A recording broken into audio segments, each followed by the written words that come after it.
Good morning everyone. जो आज का हमारा लेक्चर है वो है हेटेरोसिस। 1876 में चार्ल्स डार्विन ने सबसे पहले नोट किया था कि अगर कोई क्रॉस पॉलिनेशन से प्लांट बनाए, ठीक है, यानी कि कोई अगर प्लांट बनाए या फिर प्रोजनी कह लो, वो अगर क्रॉस पॉलिनेशन से बनी है तो वो हाई वेट हाइट और फर्टिलिटी शो करेगी।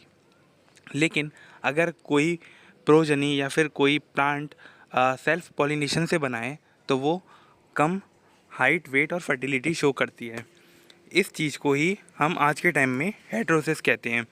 ठीक है, इसको फर्स्ट टाइम चार्ल्स डार्विन ने ऑब्ज़र्व किया था। ठीक, तो हेटेरोसिस की डेफिनेशन क्या होगी?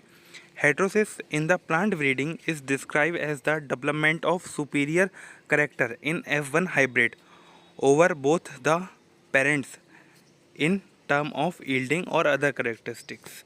ठीक है, हेटेरोसिस सिंपली ऐसे डिफाइन कर सकते हैं कि F1 हाइब्रिड के अंदर सुपीरियर करेक्टर को डेवलप करना compare to both parents is known as a heterosis. ठीक है, इसके अलावा और भी डेफिनेशन है हेटेरोसिस की। Heterosis also known as the hybrid vigour in the enhancement of the characteristics in the offspring parents. It occurs as the result of cross between two genetically different parents. Genetically different parents में cross करवाते हैं तो जो F1 progeny होती है उसके अंदर superior character आते हैं। इसको ही हम हेटेरोसिस कहकर डिफाइन करते हैं। इसके अलावा जो टर्म है हेटेरोसिस, ये फर्स्ट टाइम दिया था शुल ने 1914 में। ठीक है, generally heterosis is manifest as the increase in vigour, size, growth, yielding और सम अदर कैरेक्टरिस्टिक। हेटेरोसिस को रिलेट किया जाता है जनरली विद विगर, मतलब उसका विगरस उसके अंदर बढ़ाई जाती है, साइज, ग्रोथ, यील्डिंग और सम अदर कैरेक्टरिस्टिक जैसे रेसिस्टेंसी वगैरह डेवलप करना प्लांट के अंदर। अब हेटेरोसिस को एस्टिमेशन करते हैं। हेटेरोसिस को एस्टिमेट करने की 3 मेथड है: मिड पेरेंट, बिटर पेरेंट और standard heterosis. Mid parent heterosis, when the heterosis is estimated over the mid parent is that mean value और average of the two parents is known as the mid parent heterosis. यहाँ पर mid parent का formula दे रखा है। Next करते हैं bitter parent heterosis, when the heterosis estimated over the bitter parent is known as a bitter parent heterosis. It is also known as a heterobeltiosis. It is the form of heterosis where the hybrid is superior to its best parent. ठीक है, जो heterosis होगा, मतलब जो F1 होगा वो अपने एक जो बेस्ट पेरेंट होगा उससे भी सुपीरियर होगा। ठीक है, तो उसे बिटर पेरेंट हेटेरोसिस कहते हैं। It is calculated by the formula, यहाँ पे फार्मूला दे रखा है। ठीक है, F1 मतलब F1 हाइब्रिड है और BP मतलब बिटर पेरेंट्स। ठीक है, अब आता है standard heterosis. It refer to the superiority of F1 over the standard commercial check variety. ये कॉमर्शियल यूज़ के लिए होता है, जो चेक वैरायटी है उससे सुपीरियर बनाना है हमें, तो स्टैंडर्ड हेटेरोसिस करते हैं। तो F1 जो हाइब्रिड बनाए उसको चेक वैरायटी के साथ कंपेयर करते हैं। उसका स्टैंडर्ड हेटेरोसिस का फॉर्मूला ये है। अब देखते हैं हम हेटेरोसिस की हाइपोथेसिस कौन कौन सी हैं। हेटेरोसिस की 3 हाइपोथेसिस हैं। पहली है डोमिनेंस हाइपोथेसिस, दूसरी है ओवर डोमिनेंस हाइपोथेसिस और जो थर्ड है वो है एपिस्टेसिस। एक एक करके तीनों को देखते हैं।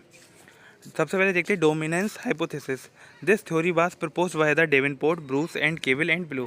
This is most widely accepted hypothesis of the heterosis. According to this hypothesis, the heterosis is the result of the superiority of the dominant allele when the recessive allele are the deleterious, harmful. Here the deleterious recessive gene of the one parents are hidden by the dominant gene of the other parent and the hybrid show the heterosis. ठीक है, यहाँ पर बताया गया जो heterosis है वो result है superiority of the dominant allele का। ठीक है, यहाँ पर क्या होता है, किसी पेरेंट की जो डोमिनेंट एलील होती है, जो बहुत ज़्यादा बेनिफिशियल होती है, जो विगरस को प्रमोट करती है या फिर उसके साइज वगैरह को प्रमोट करती है, वो हाइड कर लेती है दूसरे पेरेंट की जो हार्मफुल एलील होती है, सॉरी हार्मफुल जीन होती है, उसको हाइड कर लेती है और उसे एक्सप्रेस नहीं होने देती है, इसलिए हेटेरोसिस शो होती है। इसके अलावा जो दूसरा है वो है over dominance hypothesis. It was independently propose by the Shull and East 1908 and support by the Hull 1945। This theory is called by the various name such as a stimulation of the heterozygosis, cumulative action of divergent allele, single gene heterosis, super dominance and over dominance. ये सारे इसी के नाम हैं, different different name से जानी जाती है ये। This theory was propose by Shull and East 1908। Over dominance was coined by 1945 working on maize. ठीक है, this term is now is common. According to this hypothesis, heterosis is the result of the superiority of the heterozygote over the both homozygous parents.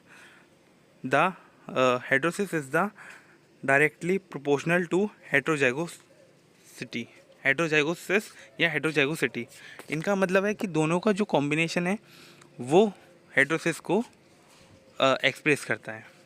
उसमें क्या था, जो superiority है वो है पहले वाले में, डोमिनेंस वाले में। इसमें दोनों का कंबाइन एक्शन है, दोनों पेरेंट्स का कंबाइन एक्शन बताते हैं,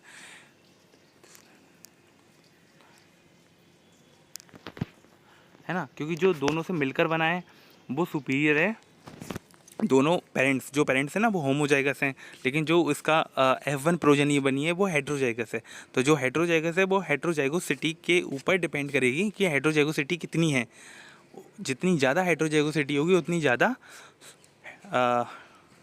हेटेरोसिस शो होगी। अब जो थर्ड है वो है एपिस्टेसिस। एपिस्टेसिस बहुत सिंपल है, वही सिंपल वाली एपिस्टेसिस आपको इसमें भी लिख देनी है। Epistasis refer to the interaction between two allele of the two or more different loci. ठीक है, it is also known as a non allelic interaction. Epistasis particularly that involve dominance effect may contribute to heterosis। ठीक है, this has been observed in cotton or maize। epistasis can be detected or estimated by the various biometrical method। तो यहाँ पर ये 3 hypothesis हैं heterosis की, जो सबसे ज़्यादा पॉपुलर हैं और यही एग्ज़ाम में पूछी जाती हैं, और इसकी थ्योरी भी यहाँ पर आपको लिखी हुई मिल जाएगी। Thank you.